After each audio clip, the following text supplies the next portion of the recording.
O discípulo radical, John Stott, segunda parte do capítulo 1, Inconformismo. Vimos na primeira parte 4 tendências contemporâneas que ameaçam e que devemos resistir. Vimos sobre o pluralismo e sobre o materialismo. Neste vídeo, nós vamos falar sobre as outras 2 tendências, que é o relativismo ético e o narcisismo.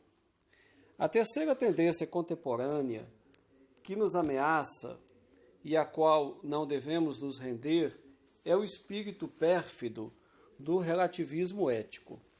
Todos os padrões morais que nos cercam estão se desfazendo. Isso é verdade especialmente no Ocidente. As pessoas se confundem diante da existência de quaisquer absolutos. O relativismo permeou a cultura e tem se infiltrado na igreja.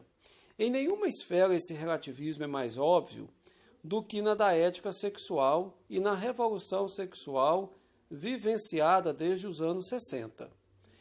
Pelo menos onde a ética judaico-cristã era levada a sério, o casamento era universalmente aceito como uma união monogâmica, heterossexual, amorosa e vitalícia, e como o único contexto dado por Deus para a intimidade sexual.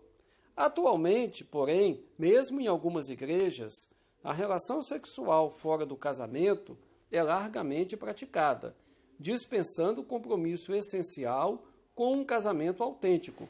Além disso, o relacionamento entre pessoas do mesmo sexo são vistos como alternativas legítimas ao casamento heterossexual. Para combater tais tendências, Jesus Cristo chama seus discípulos à obediência e a se conformarem aos seus padrões. Alguns dizem que Jesus não falou a respeito disso, mas ele o fez. Citou Gênesis 1:27, homem e mulher os criou, e Gênesis 2:24, deixa o homem, pai e mãe, e se une à sua mulher, tornando-se os dois uma só carne, dando a definição bíblica de casamento. Depois de citar esses versículos, Jesus deu-lhes o seu próprio endosso pessoal, dizendo, o que Deus ajuntou, não separe o homem. Mateus 19, 4-6. Esse ponto de vista foi avaliado criticamente pelo distinto filósofo moral e social americano Abraham Edel, que nasceu em 1908 e morreu em 2007, cujo livro principal chama-se Ética Julgamento. A moralidade é basicamente arbitrária, escreve ele, complementando em versos livres. Tudo depende de onde você está, tudo depende de quem você é, tudo depende do que você sente, tudo depende de como você se sente.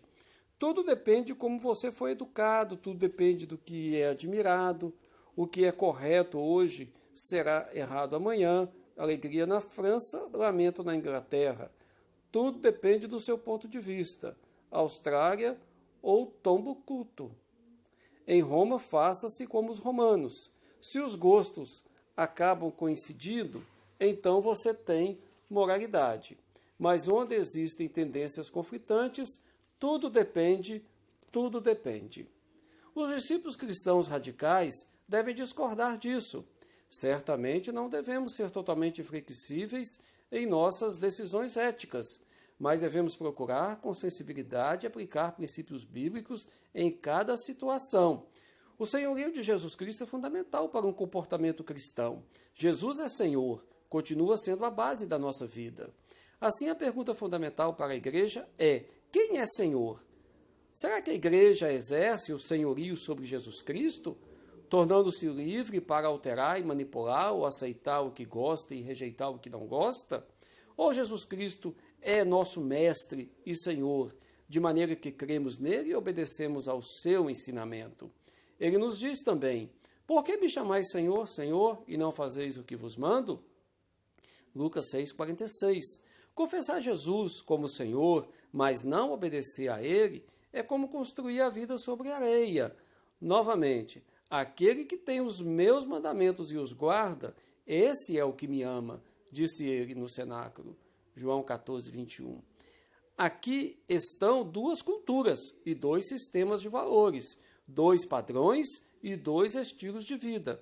Por um lado, há o estilo do mundo ao nosso redor. Por outro, a vontade revelada, boa e agradável de Deus. Discípulos radicais têm pouca dificuldade para fazer suas escolhas. Chegamos agora à quarta tendência, que é o desafio do narcisismo.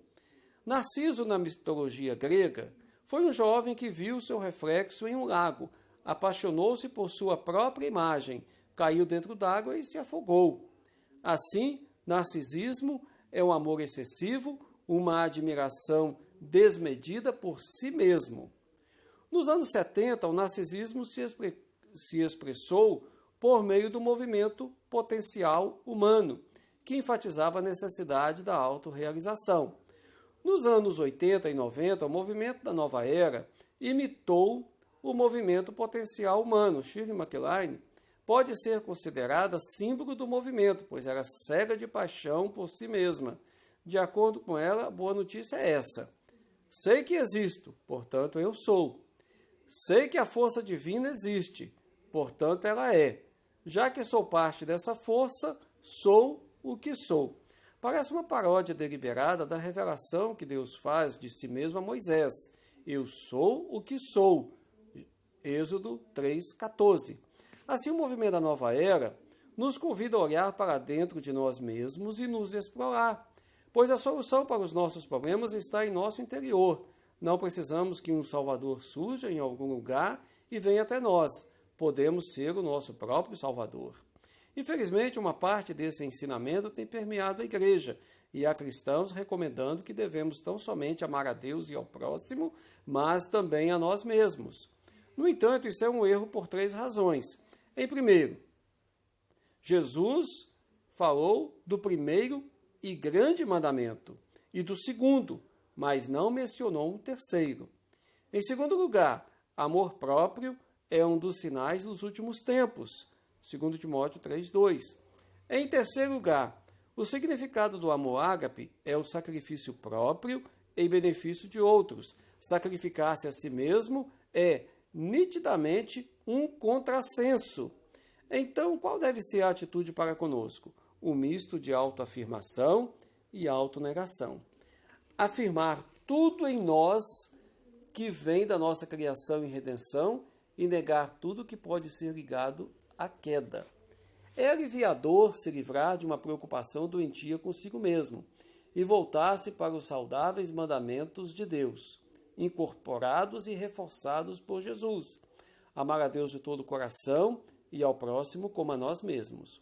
Pois a intenção de Deus para a sua igreja é que ela seja uma comunidade de amor, de adoração e de serviço. Todos sabem que o amor é a maior virtude do mundo, e os cristãos sabem o motivo, é porque Deus é amor. O cortesão espanhol do século XIII, Raimundo Lúrion, missionário entre os muçulmanos no norte da África, escreveu que aquele que não ama não vive, pois viver é amar, e sem amor a personalidade humana se desintegra. É por isso que todos procuram autênticos relacionamentos de amor. Até agora consideramos 4 tendências seculares que ameaçam subjugar a comunidade cristã. Em face dessas tendências, somos chamados a um inconformismo radical e não a um conformismo medíocre. Diante do desafio do pluralismo, devemos ser uma comunidade de verdade, declarando a singularidade de Jesus Cristo. Diante do desafio do materialismo, devemos ser uma comunidade de simplicidade, considerando que somos peregrinos aqui. Diante do desafio do relativismo, devemos ser uma comunidade de obediência. Diante do desafio do narcisismo, devemos ser uma comunidade de amor. Não devemos ser como caniços agitados pelo vento, dobrando-nos diante das rajadas da opinião pública, mas tão inabaláveis quanto pedras em uma correnteza. Não devemos ser como peixes que flutuam na correnteza do rio, como diz Malcolm no Mugelide. Somente peixes mortos nadam com a correnteza. Devemos nadar contra ela, contra a tendência cultural. Não devemos ser como os camaleões, que mudam de cor de acordo com o ambiente. Devemos nos opor de forma visível ao ambiente em que estamos. Então, a que os cristãos devem se assemelhar? Se não devemos ser como caniços, peixes mortos ou camaleões. Será que a palavra de Deus é totalmente negativa, nos dizendo simplesmente para não sermos moldados à forma daqueles que estão no mundo ao nosso redor? Não, ela é positiva. Devemos ser como Cristo, conformes à imagem de seu Filho. Romanos 8, 29. Isso veremos no segundo capítulo, sobre a semelhança com Cristo. Antes, porém, no próximo vídeo, faremos uma resenha deste primeiro capítulo sobre inconformismo. Até lá, Deus abençoe a todos.